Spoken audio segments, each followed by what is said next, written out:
प्रधानमंत्री नरेंद्र मोदी ने वाराणसी से पीएम किसान सम्मान निधि योजना की 20,000 करोड़ रुपए से अधिक की 17वीं किस्त की जारी। मुख्यमंत्री करनाल में आयोजित राज्य स्तरीय समारोह में हुए शामिल। योग दिवस के 10वें संस्करण में प्रधानमंत्री नरेंद्र मोदी शेर कश्मीर कन्वेंशन सेंटर कश्मीर में आयोजित होने वाले मुख्य कार्यक्रम में होंगे शामिल। स्वयं और समाज के लिए योग है इस बार की थीम। हरियाणा सरकार द्वारा 3 नए आपराधिक कानूनों को प्रभावी ढंग से लागू करने के लिए सभी आईएएस और एचसीएस अधिकारियों को 20 जून को दिया जाएगा प्रशिक्षण।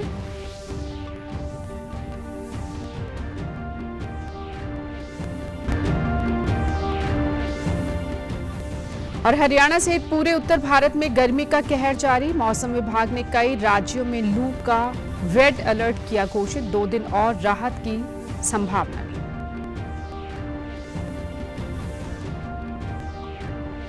नमस्कार, मैं हूं राजेंद्र कौर और अब समाचार विस्तार से। प्रधानमंत्री नरेंद्र मोदी ने आज वाराणसी से पीएम किसान सम्मान निधि योजना की 17वीं किस्त जारी की। इसके तहत देश के 9.5 करोड़ से ज्यादा 20,000 से करोड़ रुपए से ज्यादा की राशि किसानों के खातों में डाली गई। इस दौरान केंद्रीय कृषि मंत्री शिवराज सिंह चौहान भी मौजूद रहे। प्रधानमंत्री ने अपने संबोधन में कहा कि इस चुनाव में जनता ने जो जनादेश दिया है वह अभूतपूर्व है। लोकतांत्रिक देशों में ऐसा बहुत कम ही देखा गया है कि कोई चुनी हुई सरकार लगातार तीसरी बार वापसी करे। साथ ही उन्होंने कहा कि केंद्र सरकार द्वारा किसानों के हित में उठाए गए अनेक कदमों का भी जिक्र किया। किसान, नौजवान, नारी शक्ति और गरीब, इन्हें विकसित भारत का मजबूत स्तंभ माना है। अपने तीसरे कार्यकाल की शुरुआत मैंने इन्हीं के सशक्तिकरण से की है। सरकार बनते ही सबसे पहला फैसला किसान और गरीब परिवारों से जुड़ा फैसला लिया गया है। देश भर में गरीब परिवारों के लिए 3 करोड़ नए घर बनाने हो या फिर पीएम किसान सम्मान निधि को आगे बढ़ाना हो, ये फैसले करोड़ों करोड़ों लोगों की मदद करेंगे। वहीं इस अवसर पर करनाल में आयोजित राज्य स्तरीय कार्यक्रम में मुख्यमंत्री नायब सिंह सैनी ने शिरकत की। उन्होंने किसानों के साथ बैठकर प्रधानमंत्री के संबोधन को लाइव सुना। इससे पहले उन्होंने कहा कि केंद्र और प्रदेश सरकार ने किसानों के हित में अनेक योजनाएं चलाई हैं। सरकार किसानों को आत्मनिर्भर बनाने और उनकी आय दोगुनी करने के लिए लगातार हरियाणा के अंदर हम पिछले 9.5 वर्षों का कार्यकाल हमारा ये हरियाणा के अंदर रहा है। इन पिछले 9.5 वर्षों में और पिछला 10 वर्षों का 2014 से पहले मात्र 2004 से 2014 1100 करोड़ रुपया किसान की अगर फसल का हरियाणा में खराबा हुआ है तो मुआवजा पहुंचाने का सरकार ने काम किया है।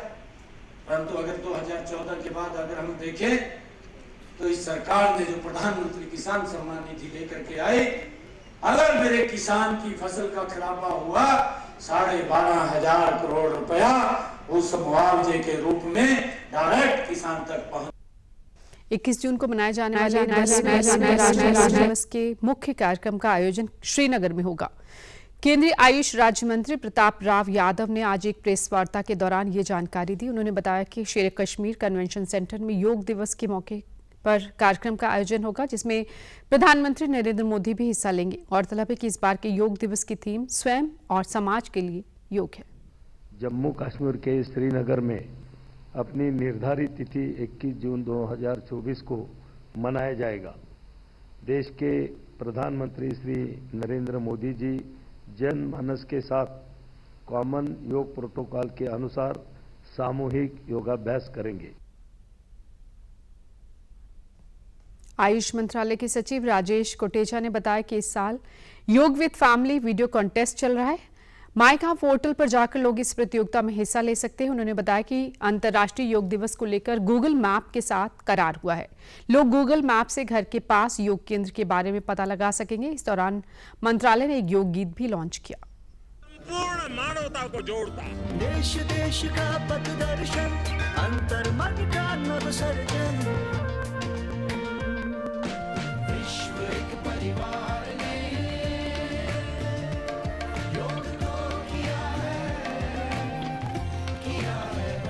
जन जन के जीवन का हिस्सा है योग।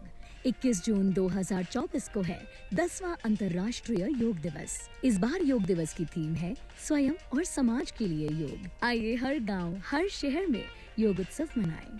इस वैश्विक अभियान को सफल बनाएं। 10वें अंतर्राष्ट्रीय योग दिवस को लेकर बीएसएफ ने भी तैयारियां शुरू कर दी है। राजस्थान के जैसलमेर के ऐतिहासिक इमारतों पर जवान और अधिकारी योग का अभ्यास कर रहे हैं। इसी क्रम में सीमा सुरक्षा बल के 191 बीएन बटालियन के जवानों ने लेक के किनारे योग का अभ्यास कर फिट रहने का संदेश दिया। इस दौरान सीमा सुरक्षा बल के डीआईजी योगेंद्र सिंह राठौड़ सहित बीएसएफ के अधिकारी और जवान मौजूद अपनी सेवाएं देता है।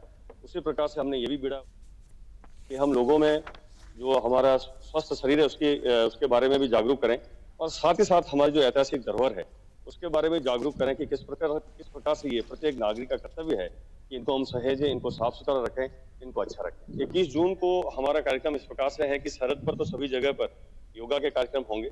उसके अलावा जहाँ पर हमारे जो हेडक्वार्टर्स हैं वहाँ पर भी हम सामूहिक रूप से इस प्रकार के कार्यक्रम करें।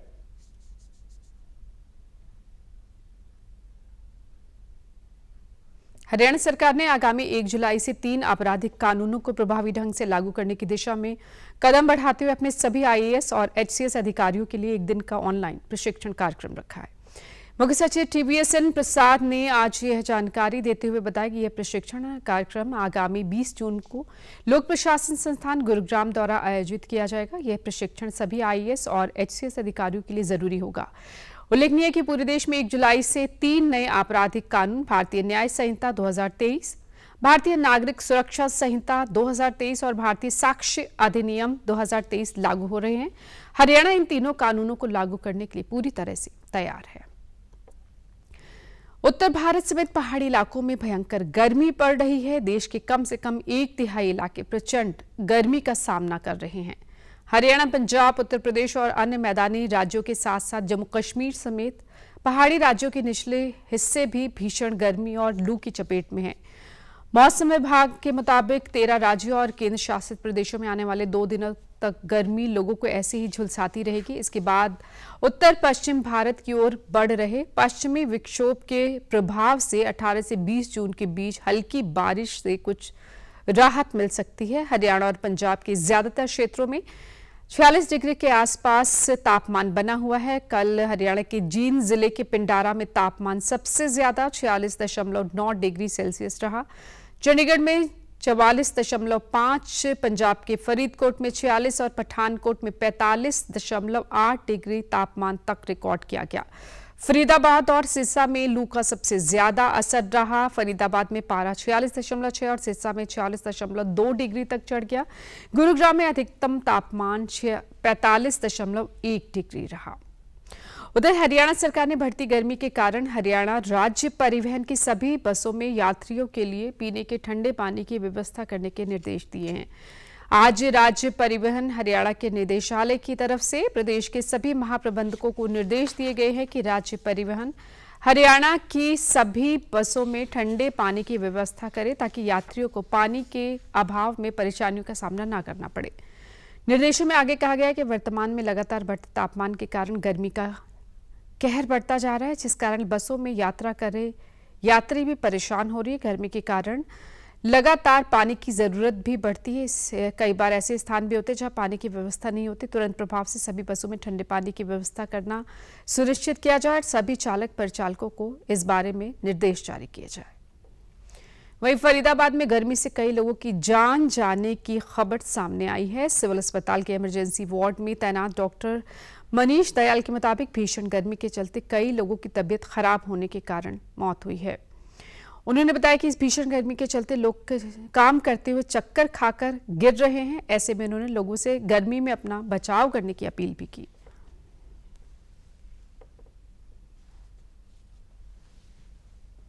अलग अलग इलाकों से डेड बॉडीज आ रही हैं और पुलिस लेके आ रही है, कभी कोई अटेंडेंट लेके आ रहा है, कोई आदमी काम करते हुए कोलैप्स हो रहा है, कोई तो सवेरे से कम 5 से 6 डेड बॉडी आ चुकी हैं 15 से 20 मिनट के अंतराल पे। कारण गर्मी ही लग रहा है। 1 या 2 हफ्तों से तो मतलब ये चलन है ही। मरीज भी ऐसे ही है, मतलब 5 से 10 मिनट के अंतराल के अंदर उल्टी दस्त की शिकायत लेकर के आ रहे हैं। चक्कर की, पानी की तो कमी नहीं है, जो चढ़ाने के लिए IV फ्लूइड्स हैं उसकी तो कमी नहीं है, वो ये एक जीवन रक्षक घोल की तरह काम कर रहे हैं। मृतक 43 वर्षीय प्रमोद शंकर के परिजनों ने बताया कि एक फैक्ट्री में काम करते समय प्रमोद की तबीयत बिगड़ी थी। बेसुध हालत में उसे अस्पताल लाया गया, लेकिन तब तक उसकी मौत हो चुकी थी। वहीं 112 पर तैनात पुलिस अधिकारी ने बताया कि उन्हें सूचना मिली थी कि कोई व्यक्ति बेहोश होकर गिरा पड़ा है, जिस पर वे मौके पर पहुंचे। मामला ये कि हमारे पास ERV 182 की कॉल आई थी क्योंकि ऐसे एक व्यक्ति डेड हालत में पड़ा हुआ है। तो हम तुरंत फौरन मौके पे पहुंचे, तो हमने इनको देखा, इनके परिजन इसके पास बैठ के रो रहे थे। तो उसके बाद इसने हल्की सी हरकत करी, तो उसके बाद मैंने खुद ने काफ़ी कोशिश करी, इसकी छाती को दबाया है, मुंह में उंगली दी है, ऑक्सीजन देने की कोशिश करी है और ऑटो में लेके जल्दी से इसे हॉस्पिटल में आए। हॉस्पिटल में आके डॉक्टरों ने इसको मृत घोषित किया। कारण तो नहीं लग रहा, ये कह रहे हैं कि सुबह कंपनी में गया था, उसके बाद इसको कोई चक्कर वगैरह आया, चक्कर खा के ये गिर गया वहाँ साइड में। उधर तेज गर्मी और लू के कारण पलवल के नागरिक अस्पताल में मरीजों की संख्या में लगातार इजाफा हो रहा है। उप सिविल सर्जन डॉक्टर अजय माम ने बताया कि लू के कारण पिछले 10 दिनों से तापमान में तेजी से बढ़ोतरी हुई है। मौसम में हो रहे बदलाव के चलते लोगों को डिहाइड्रेशन की समस्या हो रही है। उन्होंने कहा कि स्वास्थ्य विभाग की तरफ से लू से बचाव के लिए एडवाइजरी जारी की गई है। एडवाइजरी में लोगों से पर्याप्त मात्रा में पानी पीने और दोपहर में घर और कार्यालयों से बाहर नहीं निकलने की सलाह दी गई है। उन्होंने कहा कि हीट वेव को लेकर सरकारी अस्पताल में पुख्ता इंतजाम किए गए हैं।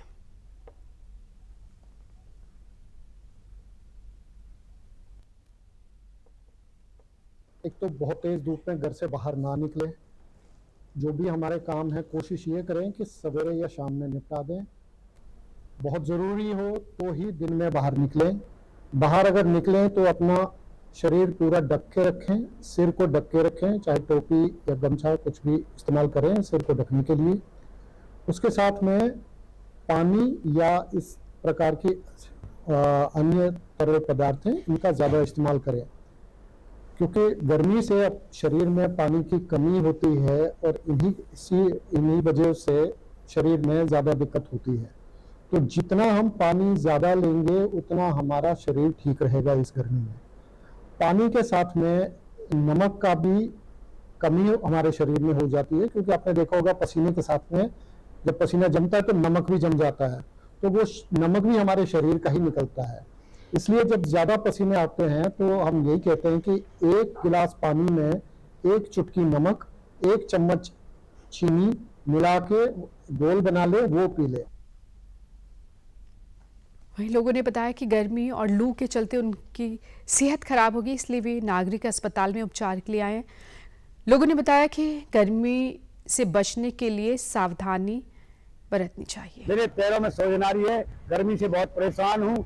अग्याले करिए पैरों में इतनी भीड़, इतनी गर्मी में क्या क्या किया, बुजुर्ग आदमी है, परेशान है, बहुत ज्यादा परेशान। मैं सरकारी हॉस्पिटल में आज आया हूँ जी। तो मेरे गाँव हॉस्पिटल से 20 किलोमीटर पड़ता है जी। हाँ, उसे लेके यहाँ से बहुत गर्मी को महसूस हुई, बहुत परेशानी झेलनी पड़ती है। गर्मी का तापमान बहुत ज्यादा बढ़ता है। मैं यहाँ दवा लेने के लिए आया था जी, बहुत गर्मी है जी, बहुत ज्यादा गर्मी पड़ रही है जी, परेशान है जी, बहुत बेहाल है जी। दिन भर गर्मी और लू के थपेड़ों से जनजीवन प्रभावित हो रहा है। साथ ही ट्रांसफार्मर्स का तापमान भी ज्यादा बढ़ गया है। करनाल केंद्र में स्थित हरियाणा विद्युत प्रसारण निगम में ट्रांसफार्मर पर लगे पंखे भी जवाब दे गए हैं। अब कर्मचारी ट्रांसफार्मर्स पर पाइप लगाकर पानी का छिड़काव कर रहे हैं। पूरे दिन में 3-4 बार ट्रांसफार्मरों के रेडिएटर और साइड एवं निचले हिस्सों पर पानी डाला जाता है, ताकि ट्रांसफार्मर ज्यादा हीट ना हो सके और ट्रांसफार्मर्स का तापमान नियंत्रित रहे। विभाग के कर्मचारी लोगों तक बिजली की निर्बाध सप्लाई के प्रयास में लगे हुए हैं। जैसे कि अब 46-47 डिग्री टेम्परेचर चल रहा है और हमारा पूरा स्टाफ, इवन की लेडी स्टाफ भी है हमारे पास, सभी मिलकर पूरा भरकस प्रयास कर रहे हैं कि हम किसी तरह से सप्लाई को मेंटेन करें। उसी कड़ी का एक हिस्सा है कि जब हमें ऐसा लगता है कि ट्रांसफार्मर का टेम्परेचर कुछ बढ़ रहा है तो हम उसके डाउन साइड में थोड़ा पानी मार के इसको ठंडा करने की कोशिश कर रहे हैं ताकि उसका टेम्परेचर कम रहे और बिजली आपूर्ति बाधित ना हो। और इसी कड़ी में मैं अपने लोगों से, अपने सभी सज्जनों से मैं ये कहना चाहता हूँ कि आप अपने घरों में जो भी इक्विपमेंट इस्तेमाल करते हैं उसको थोड़ा एहतियात से इस्तेमाल करें। अगर कोई भी घर में डबल चीज़ है, डबल कूलर है, डबल एसी है, तो उसको कोशिश करें दिन के समय में एक घड़ी संयुक्त रूप से चलाएं ताकि आपका बिजली का बिल भी कम आए और लाइन का जो लोड है वो भी कम रहे और आम लोगों को भी इसका फायदा मिल सके। निर्जला एकादशी के मौके पर छोटी काशी भिवानी में नींबू, जलजीरा, फ्रूट शरबत, मीठे पानी, केले के फल की छबील लगाई गई और हजारों राहगीरों को जल और फल की सेवा दी गई। इस मौके पर सामाजिक संस्था के अध्यक्ष सुरेंद्र लोहिया ने कहा कि निर्जला एकादशी के दिन देश भर में लोग धर्म कर्म करते हैं। इसी कड़ी में आज लोगों के लिए मीठा पानी, नींबू जल सेवा और फल वितरण किया गया है। वहीं दूसरी तरफ भिवानी के जहरगिरी आश्रम और गौ सेवकों द्वारा निर्जला एकादशी के पावन पर्व पर बेसहारा बेजुबान पशुओं के लिए धर्म कर्म किया गया। गौरक्षक संजय परमार ने कहा कि बेसहारा पशुओं को गुड़ और जौ का सत्तू बनाकर पिलाया जा रहा है, जिससे गर्मी में पशुओं को राहत मिलेगी। सभी देशवासियों को बधाई देता हूं कि इस पावन अवसर पर धर्म कर्म करना चाहिए ताकि मोक्ष प्राप्ति हो। आज का दिन बहुत ही महत्वपूर्ण है। हमारे हिंदू रीति रिवाज में ये अवसर एक साल में एक बार आता है। आज के दिन भगवान विष्णु की पूजा की जाती है और उनका गुणगान किया जाता है। जल संरक्षण भी किया जा रहा है और जगह जगह पानी की छवि लगाई जा रही है और ये बहुत अच्छा लग रहा है ताकि आज इतनी गर्मी के अवसर पर कोई धर्म हो जाए, इससे बड़ा कोई धर्म। हर साल करते हैं हमारी गौरक्षा की टीम। बाबा सोगिरी के सानिध्य में एक हम आयुर्वेदिक सत्तू तैयार करते हैं। गुड़ और जौ का मिश्रण होता है। ये बेसहारा गोवंश जो इस गर्मी में भयंकर इस लड़ाई, इसको रोग प्रतिरोध क्षमता बढ़ाने के लिए इसमें काम देता है। वो एक दिन पहले महाराज जी तैयार करते हैं मंदिर के अंदर, वो अगले दिन हमारी गौरक्षा टीम इन बेसहारा गोवंश के लिए सत्तू का इंतजाम करती है। उधर अंबाला में भी निर्जला एकादशी का पर्व उत्साह के साथ मनाया गया। शहर के विभिन्न स्थानों पर मीठे पानी की छबील लगाकर भयंकर गर्मी में लोगों की प्यास बुझाई गई। लोगों ने बताया कि उन्होंने आज व्रत भी रखा है। ये कल्याण के लिए की जाती है, जिससे हमारे जो कर्म है, वो हमारे जो बुरे कर्म है हमें नहीं पता चलता, उनको पूर्ति करने के लिए, उनको समाप्त करने के लिए जो बुरे कर्म है उनके लिए हम निर्जला एकादशी पे दान करते हैं, जल का दान करते हैं, जिससे कि हमारे जो कर्म है, गलत कर्म है, उनको हम पानी के द्वारा विसर्जन कर सकते हैं। व्रत का ये बताते हैं कि बस यही बताते हैं कि भाई ये हमारे उद्धार के लिए है, हमारे जीवन में सुख शांति रहे, हमारे बच्चे आगे खुश रहें। आज निर्जला एकादशी हम हर साल आते हैं, अपना पूजा पाठ करते हैं और परमात्मा हमारे को सब बुद्धि देता है, सब कुशल मंगल है। और पूजे हो गए, दीदियों की जो अपने मन की श्रद्धा कुछ भी चढ़ा दो आप। मुख्यमंत्री नायब सिंह सैनी ने कहा है कि पीजीआई रोहतक में जल्द ही स्टेट ट्रांसप्लांट सेंटर शुरू किया जाएगा ताकि किडनी सहित अन्य अंगों के ट्रांसप्लांट को सुगम बनाया जा सके। उन्होंने कहा कि राज्य सरकार पीजीआई रोहतक को और बेहतर बनाने के लिए हर संभव सहायता देगी। वो आज चंडीगढ़ में पीजीआई रोहतक की गुर्दा प्रत्यारोपण टीम के सम्मान में आयोजित अभिनंदन समारोह को संबोधित कर रहे थे। इस मौके पर मुख्यमंत्री ने गुर्दा प्रत्यारोपण करने वाली समस्त टीम का सम्मानित भी किया। स्वास्थ्य मंत्री डॉक्टर कमल गुप्ता भी इस मौके पर मौजूद रहे। मुख्यमंत्री ने कहा कि आने वाले समय में उनकी सफल पद्धति का लाभ प्रदेश के जरूरतमंद लोगों को ही नहीं बल्कि देश और दुनिया को भी मिलेगा। प्रदेश सरकार लोगों को बेहतर स्वास्थ्य सुविधाएं प्रदान करने के लिए निरंतर प्रयास कर रही है। हरियाणा में भी स्वास्थ्य की आधारभूत सेवाओं में अभूतपूर्व विकास सुनिश्चित किया गया है। आज हरियाणा में 2 एम्स हैं, जिसमें से एक झज्जर जिले में संचालित है तो दूसरे एम्स की आधारशिला रेवाड़ी जिले में प्रधानमंत्री द्वारा रखी जा चुकी है।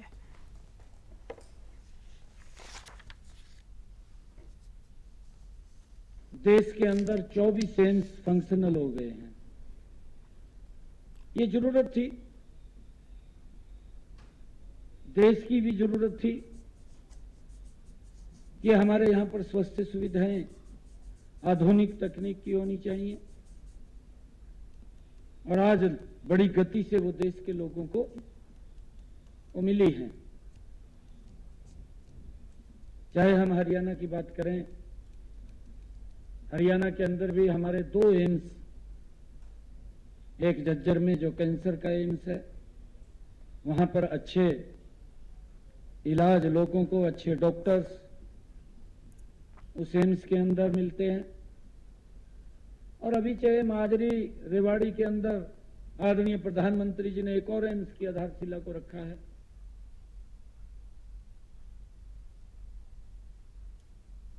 एनीमिया मुक्त भारत अभियान के तहत फतेहाबाद में स्वास्थ्य विभाग द्वारा जागरूकता शिविर का आयोजन किया गया। इसमें लोगों के स्वास्थ्य की जांच करके उन्हें निःशुल्क दवाइयां दी गई।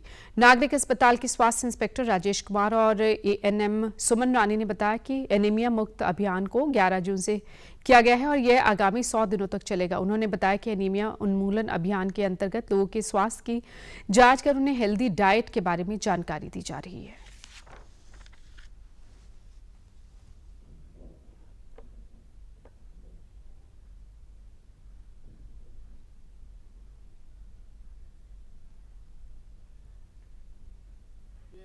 के तहत कमी मिली खून की, हम उसको दवा भी देंगे। इसमें T3 कैंप हम लगा रहे हैं शहर में 150 के आसपास। आगामी 100 दिनों में विभिन्न आंगनबाड़ियों में और विभिन्न एज ग्रुप के आदमियों को हम उसमें कवर कर रहे हैं। विशेषकर 6 महीने से लेकर 19 साल तक के और गर्भवती महिलाएं और WRA के तहत महिलाएं, उनको हम विशेष फोकस करके एनीमिया की जाँच कर रहे हैं। सरकार की तरफ से हीमोग्लोबिन बढ़ाने के लिए आयरन की टैबलेट आई हुई है और साथ में हम जो T3 कैंप है, टेस्ट, टॉक और ट्रीट, हम टॉक पे भी इसमें पूरा ध्यान देते हैं। उसको बैलेंस डाइट और खाने के तरीके के हिसाब से भी हम उनको HP बढ़ाने के लिए प्रेरित करते हैं। कैटेगरी वाइज HP टेस्ट कर रहे हैं। जिनका HP लो आ रहा है उनका ट्रीटमेंट दे रहे हैं। ये हर कैटेगरी में टेस्ट किया जा रहा है। 6 मंथ से 5 साल के, 5 साल से 9 साल से 9 से 14, WR प्रेग्नेंट वोमेन, मतलब अदर जो भी है सबका ट्रीटमेंट और HP टेस्ट किया जा रहा है। और ये 3 मंथ तक कंटिन्यू कैंप चल रहे हैं और कंटिन्यू ही कैंप चलेंगे। स्वास्थ्य कैंप में चेकअप कराने आई महिलाओं ने कहा कि ये सरकार का बहुत अच्छा कदम है। उनके स्वास्थ्य की जांच करके उन्हें निःशुल्क दवाइयां दी जा रही हैं। HP चेक किया गया है। काफ़ी टाइम से ये चल रहा है ट्रीटमेंट और इन्होंने हमें कोई टैबलेट भी दी है जिसका ब्लड काफ़ी कम है, तो हम इनका धन्यवाद करना चाहते हैं। ਸਾਡੇ ਸਰਕਾਰ ਨੇ ਸਾਡੇ ਘਰੇ ਆਏ ਦਵਾ ਪੀਲੀਆ ਦੀ ਦਵਾਈ ਪਿਆਈ, ਸਾਡੇ ਬੱਚਿਆਂ ਨੂੰ ਨਾਲੇ ਬਲੱਡ ਟੈਸਟ ਕੀਤਾ। ਬਹੁਤ ਵਧੀਆ ਕੰਮ। ਸਾਨੂੰ ਇਹ ਕਹਿ ਕੇ ਹੈ ਕਿ ਤੁਸੀਂ ਆਪਣੇ ਬੱਚਿਆਂ ਨੂੰ ਗਰਮੀ ਤੋਂ ਬਚਾਓ ਤੇ ਨਿੰਬੂ ਪਾਣੀ ਤੇ ਤਾਕਤ ਦੀਆਂ ਦਵਾਈਆਂ ਦਿਵਾਓ। मुख्यमंत्री नायब सिंह सैनी ने कल कुरुक्षेत्र में भाजपा कार्यकर्ताओं की बैठक में मुख्य रूप से शिरकत की। इस दौरान मुख्यमंत्री ने कहा कि पिछले 10 सालों में केंद्र में प्रधानमंत्री नरेंद्र मोदी और हरियाणा में डबल इंजन की सरकार ने जबरदस्त काम किए। सरकार ने योजनाबद्ध तरीके से आम जन के हितों को सुरक्षित करते हुए उन्हें मजबूत करने का काम किया है। उन्होंने कहा कि विधानसभा चुनाव में भाजपा तीसरी बार भी बड़ी जीत हासिल करेगी। हालांकि लोकसभा चुनाव में पिछली बार की तुलना में भाजपा की सीटें कम जरूर आई हैं, लेकिन अब कार्यकर्ता मजबूती से काम करेंगे ताकि विधानसभा चुनाव में कोई कमी ना रहे। कांग्रेस और विपक्षी गठबंधन ने संविधान और आरक्षण के नाम पर झूठा भ्रम फैलाकर वोट हासिल करने का काम किया है।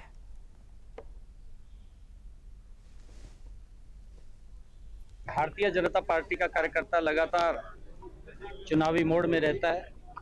अभी लोकसभा के चुनाव आए हैं। लोकसभा के चुनाव के अंदर भारतीय जनता पार्टी ने कांग्रेस से ज्यादा वोट लिया है। कई बार समीकरण बन जाते हैं, समीकरणों के अंदर हमारी सीटें कम हो गई हैं पिछले 2019 के चुनाव की बाबत, परंतु हमारा कार्यकर्ता मजबूती से और कांग्रेस के उस झूठ को जो लगातार वो फैलाने का काम कर रहा है और झूठ बोल करके लोगों के बीच में वो गुमराह की स्थिति पैदा करता है कि इस प्रकार का भ्रम फैलाया गया कि अगर मोदी जी तीसरी बार प्रधानमंत्री बनेंगे तो संविधान आरक्षण को खत्म कर देंगे। इस प्रकार का झूठ बोल करके उन्होंने वोट लेने का काम किया। दिल्ली को पानी दिए जाने के सवाल पर मुख्यमंत्री ने कहा कि दिल्ली को पूरा पानी दिया जा रहा है। आम आदमी पार्टी पानी वितरण की व्यवस्था करने की जगह झूठ बोलकर लोगों को गुमराह करने का काम कर रही है। हम दिल्ली को पहले से ज्यादा पानी दे रहे हैं। परंतु मैं ये कहना चाहूंगा कि वो अपने गिरेबान में जाके जो उन्होंने वायदे जनता के साथ किए थे उसकी तरफ तो उनका ध्यान नहीं है। भ्रष्टाचार के ऊपर ज्यादा उनकी नजरें टिकी हुई हैं। भ्रष्टाचार से नजरें कम करके लोगों के विकास की सुविधाओं की तरफ उन्होंने नजर फेरनी चाहिए। दिल्ली के अंदर झूठा आरोप लगा करके कि पानी कम दे रहे हैं, अरे पानी तो जितना हम पहले दे रहे थे उससे सोया पानी देने का काम कर रहे हैं। झूठ बोल करके लोगों को सुविधा नहीं दी, सिस्टम को खड़ा नहीं किया, भ्रष्टाचार के अंदर लिप्त रहे हैं। मैं वहां के लोगों को कहूंगा कि ऐसे लोगों के इस चेहरे से नकाब उतारने का। उधर यमुनानगर पहुंचे इनेलो नेता अभय सिंह चौटाला ने दावा किया कि हरियाणा में आगामी विधानसभा चुनाव में उनकी पार्टी सरकार बनाएगी। उन्होंने कांग्रेस और भाजपा पर हमला बोलते हुए कहा कि पिछले 10 सालों तक हरियाणा को भूपेंद्र सिंह हुड्डा ने लूटा और उसके बाद 10 सालों तक भाजपा ने हर वर्ग को परेशान किया। यमुनानगर में पत्रकारों से बातचीत के दौरान उन्होंने कहा कि भूपेंद्र सिंह हुड्डा के कारण इंडिया गठबंधन को हरियाणा में 5 सीटों का नुकसान हुआ।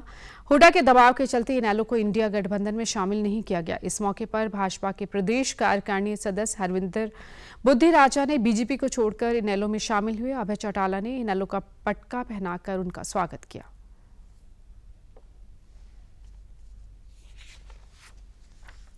हरियाणा के अंदर ये जो 5 सीटें आज भाजपा को मिली है, इसके लिए पूर्ण रूप से कांग्रेस जिम्मेवार है। कांग्रेस में भूपेंद्र सिंह हुड्डा जिम्मेवार है। हुड्डा ने अपनी मर्जी से एनडीए पे प्रेशर रखा और प्रेशर रख करके जहां हमें एनडीए में शामिल नहीं होने दिया।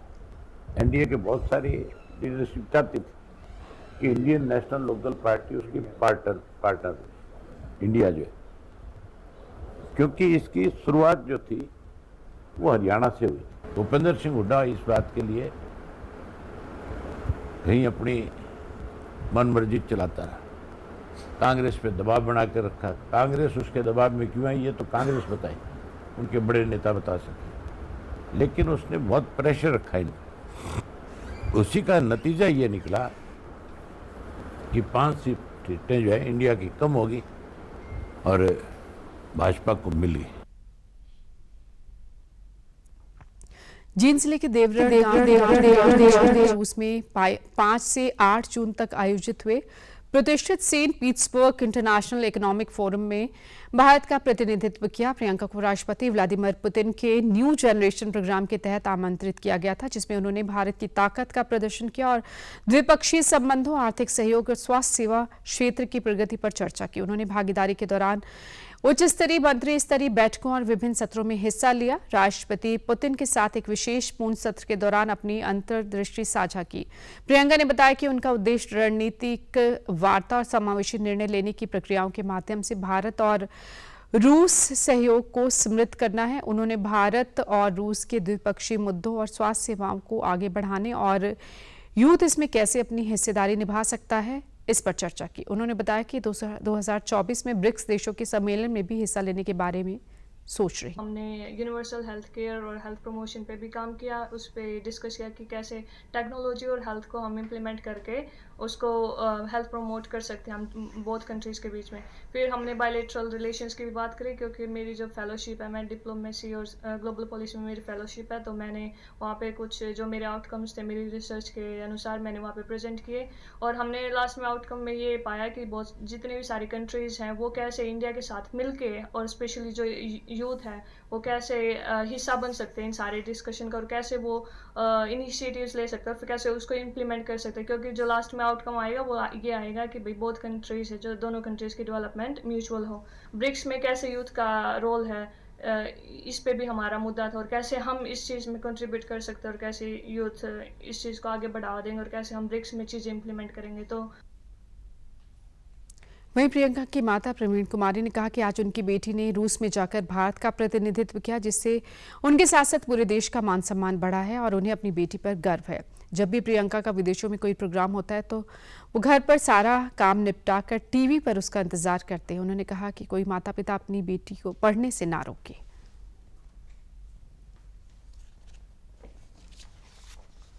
आज हमें बड़ी खुशी हो रही है कि हमारी बेटी इतनी दूर यानी रसिया जाकर अपना गांव का नाम और अपने पूरे भारत देश का नाम रोशन कर रही है। हमें अपनी बेटी पर बहुत गर्व है।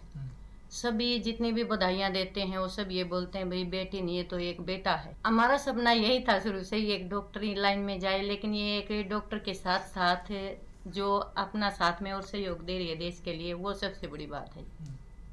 तो मैं भी आज के पेरेंट्स को बोलना चाहती हूँ कि वो भी अपने बच्चों को कभी ना रोकें, क्योंकि सभी तरह की जो खुशबुएं हैं, खुशबू होती हैं, ये नहीं भी गुलाब गुलाब पसंद है तो सभी बच्चों को महकने दें ताकि वो भी अपने भविष्य को निखार सकें। समाचारों में आज इतना ही। इजाजत दीजिए। नमस्कार।